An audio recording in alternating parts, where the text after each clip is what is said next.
Plate, বাটি, মশলার dish, পোলাওয়ের ডিশ সহ পাহাড়ি ডিজাইনের হরেক রকমের পণ্যের পসরা সাজিয়ে রাখা হয়েছে বাণিজ্য মেলার ইরানি স্টলে।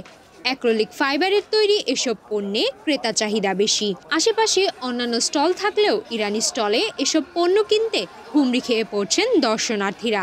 দাম সহনীয় হওয়ায় ভিন্ন রকমের এসব পণ্যে ভিন্নতা এসেছে এবারের বাণিজ্য মেলায়।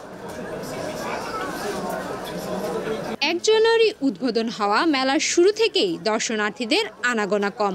যতটুকুই দেখা গেছে তা বিদেশি স্টলগুলোতে।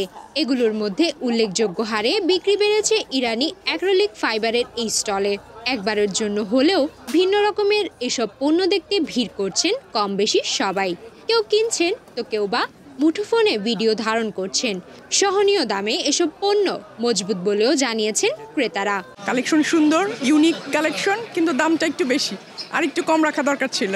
আমাদের এখানেও যদি পাওয়া যায়, সবসময় পাওয়া যেত ভালোই হতো, কারণ আমরাও চাচ্ছি যে একটু আনকমন। দামটা একটু তুলনামূলকভাবে মনে হচ্ছে একটু বেশি, কিন্তু জিনিসগুলো দেখতে যেহেতু একটু আকর্ষণীয়, তো অবশ্যই একটু মনে হয় ভালোই হবে। দেশিটার থেকে অনেক ভালো লাগে আর কি এগুলো দেখতে আর কি, এবং এটা মজবুতার দিক থেকে এবং টেকসই দিকে অনেক ভালো আর কি।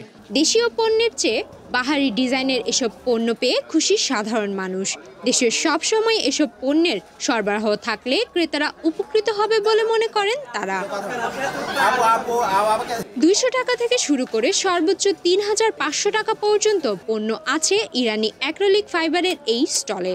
তবে 1000 টাকা থেকে শুরু করে 1800 টাকার পণ্যের চাহিদা বেশি। এই দামের মধ্যে রয়েছে ফুল বাটি সেট, মশলার ডিশ, পোলাওয়ের ডিশ, স্ট্র, বাটি সহ আরও বেশ কিছু পণ্য, যা নজর কেড়েছে দর্শনার্থীদের।